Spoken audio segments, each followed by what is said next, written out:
Хищение электроэнергии может стать причиной пожара, травм и даже гибели из-за удара тока.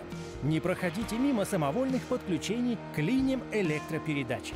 Подумай, прежде чем пресекать закон, какова может стать реальная цена последствий.